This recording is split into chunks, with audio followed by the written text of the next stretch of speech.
మీరు కొత్తగా business start చేయాలనుకుంటున్నారా? మార్చ్ 16-17 హైటెక్స్ లో ఫ్రాన్సెస్ ఇండియా బిగ్గెస్ట్ ఫ్రో ఎక్స్పో. తిరుపతిలో లోకల్ నాన్ లోకల్ వార్ కొనసాగుతూనే ఉంది. వైసీపీ నుంచి వచ్చినటువంటి అరణి శ్రీనివాసులను తిరుపతి జనసేన, టీడీపీ, బీజేపీ ఉమ్మడి అభ్యర్థిగా ప్రకటిస్తారనేటువంటి సూచనలు అధిష్టానం నుంచి రావడంతో నిన్న జనసేన, టీడీపీకి సంబంధించినటువంటి ముఖ్య నేతలంతా కూడా ఒక హోటల్లో సమావేశమయ్యారు. అయితే నాన్ లోకల్కి ఇక్కడ సీటు కేటాయిస్తే తాము ఎట్టి పరిస్థితుల్లో ఒప్పుకోబోము, ఎందుకంటే ఎప్పటి నుంచో మేము ఇక్కడ లోకల్గా పనిచేస్తున్నాము, ఏదైతే అధికార పార్టీ పెట్టినటువంటి కేసులు కావచ్చు, లోకల్గా ఉన్నటువంటి సమస్యలపైన తాము అనేక సందర్భాల్లో పోరాటం చేశాము. అయితే ఇక్కడ ఉన్నటువంటి వారికి ఎవరికి సీటు ఇచ్చినా మేము పనిచేయడానికి సిద్ధంగా ఉన్నాము. అదే రకంగా ప్రజలు కూడా లోకల్నే కోరుకుంటున్నారు కాబట్టి ఆ ఒక విషయాన్ని అధిష్టానం దృష్టికి తీసుకెళ్లే విధంగా నిన్న ఒక సమావేశం అయితే నిర్వహించారు. కాకపోతే అరణి శ్రీనివాసుల్ని జనసేన పార్టీ ఇప్పటికే ప్రకటించేందుకు సిద్ధమైనటువంటి పరిస్థితుల్లోనే ఆ ఒక్క అరణి శ్రీనివాసుల్ని ప్రకటించవద్దు అనేటువంటి అల్టిమేటం కూడా జారీ చేశారు. ఒకవేళ ప్రకటిస్తే మేము ఇండిపెండెంట్గా పోటీ చేస్తామని చెప్పి కూడా ఇక్కడ నుంచి ఉన్నటువంటి టీడీపీ, జనసేన ముఖ్య నేతలంతా కూడా అధిష్టానానికి స్పష్టం చేయడం జరిగింది. కాకపోతే అనూహ్యంగా ఇవాళ ఉదయం అరణి శ్రీనివాసులు తిరుపతిలో ప్రత్యక్షమయ్యారు. అంటే ఆయన ఎయిర్పోర్ట్లో దిగిన సమయంలో కూడా లోకల్గా ఉన్నటువంటి లీడర్స్ ఎవరు కూడా ఆయన రిసీవ్ చేసుకోలేదు. కాకపోతే తిరుపతిలో ఉన్నటువంటి పలు ఆలయాల్లో ఆయన దర్శనం చేసుకున్నటువంటి సమయంలో కపిల్ తీర్థం వెళ్ళినటువంటి అరణి శ్రీనివాసుల వెంట అటు జిల్లా అధ్యక్షుడు జనసేన పార్టీకి సంబంధించి పసుపులేటి హరిప్రసాద్ ఆయన వెంట కనిపించారు.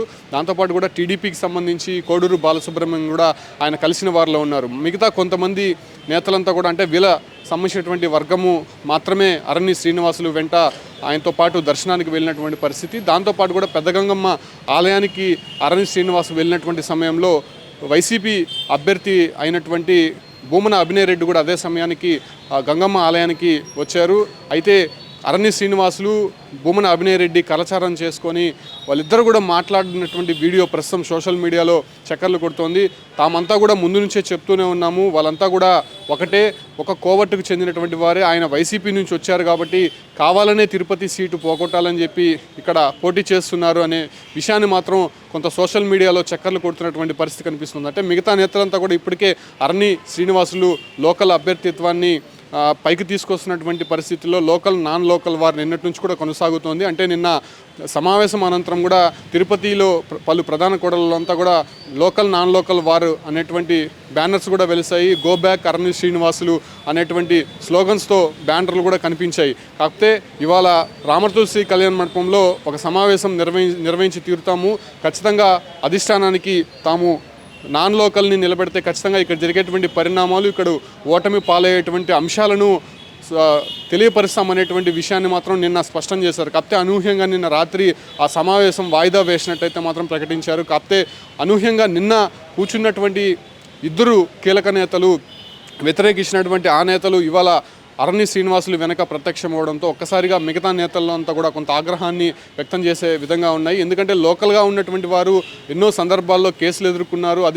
అధికార పార్టీ నుంచి వస్తున్నటువంటి ఒత్తిళ్లు కావచ్చు, లేదంటే వాళ్ళు పెట్టినటువంటి అక్రమ కేసులు, లోకల్గా ఉన్నటువంటి ఇష్యూస్ పైన తాము పోరాడినటువంటి తీరు, ఇవన్నీ కూడా మర్చిపోయి నాన్ లోకల్గా ఉన్నటువంటి, అది కూడా వైసీపీ నుంచి వచ్చినటువంటి అరణి శ్రీనివాసులకి సీటు కేటాయించడం పట్ల కొంత ఆగ్రహం అయితే వ్యక్తం చేస్తుంది. దాంతోపాటు కూడా ప్రజల్లో కూడా తీవ్ర వ్యతిరేకత అయితే వ్యక్తమవుతోంది. ఎందుకంటే ఇప్పటికే భూమన అభినయ్ రెడ్డి తాము రోడ్లేసాము, అభివృద్ధి చేస్తున్నాము అనే విషయాన్ని ప్రజల్లోకి తీసుకొని వెళ్ళి బాగా పోటీ పడుతున్నటువంటి, పోటీని ఇస్తున్నటువంటి సందర్భంగా తాను లోకలు, తాను వీధి తెలుసు, తన ఇక్కడ సమస్యలు తెలుసు, ఇక్కడ ప్రజలు తమతో ఎప్పటి నుంచో మమేకమై ఉన్నారనే విషయాన్ని మాత్రం వాళ్ళు ప్రజల్లోకి తీసుకెళ్తున్నటువంటి సందర్భంగా ప్రస్తుతం నాన్ లోకల్గా ఉన్నటువంటి అరణి శ్రీనివాసుల్ని తిరుపతిలో పోటీకి దింపితే ఎలా ఉంటుంది, అసలు జరిగేటువంటి పరిణామాలు ఏంటి, ఎవరు పాజిటివ్గా ఉంటారు, ఎవరు నెగిటివ్గా ఉంటారు అనే రిపోర్ట్ను కూడా టీడీపీ, జనసేన సంబంధించినటువంటి ముఖ్య నేతలంతా కూడా అధిష్టానానికి చెప్పే ప్రయత్నం చేస్తున్నారు. ఇవాళ సాయంత్రం వరకు కూడా అబ్జర్వర్లు ఇక్కడ వచ్చి పరిస్థితులను కొంత గమనించే ప్రయత్నం చేస్తారు. మరో ఫైనల్ రిపోర్ట్ ఇచ్చిన తర్వాత కూడా అరణి శ్రీనివాసుల్ని పెట్టాలి, లేకపోతే మరెవరినైనా ఇక్కడ బరిలో దింపాలనే విషయాన్ని మాత్రం స్పష్టం వచ్చేటువంటి అవకాశం ఉంది. మరోవైపు ఏదైతే మిత్రపక్షంగా ఉన్నటువంటి బీజేపీ మాత్రం ఇప్పటివరకు నోరు మెదపడలేదు. అటు అరణి శ్రీనివాసుల విషయంలో కానీ, లేదంటే లోకల్ అభ్యర్థిత్వం పైన ఇప్పటివరకు భానుప్రకాష్ రెడ్డి కానీ, లేదంటే సామంచి శ్రీనివాస్ లాంటి వారు ఎవరు కూడా ఇప్పటివరకు స్పందించకపోవడం కొంత ఆశ్చర్యానికి గురి చేస్తుంది. But local non local war అనేది ఇప్పటికీ కొనసాగుతుంది. కాకపోతే ఆ పార్టీలో నిన్న వ్యతిరేకించినటువంటి ఇద్దరు నేతలు అరణి శ్రీనివాసుల వెంట కనిపించడంతో మిగతా పార్టీ నేతల్లో కొంత ఆగ్రహం అయితే వ్యక్తం చేసింది. కాకపోతే అధిష్టానం ఏ నిర్ణయం తీసుకుంటుందో ఆయన్నే కొనసాగిస్తుందా, లేకపోతే మరెవరినైనా బరిలో దింపబోతుందా చూడాల్సి ఉంది. సుమన్ టీవీలో మీ పర్సనల్ అండ్ బిజినెస్ ప్రమోషన్స్ కోసం కింది నెంబర్కి కాంటాక్ట్ చేయండి.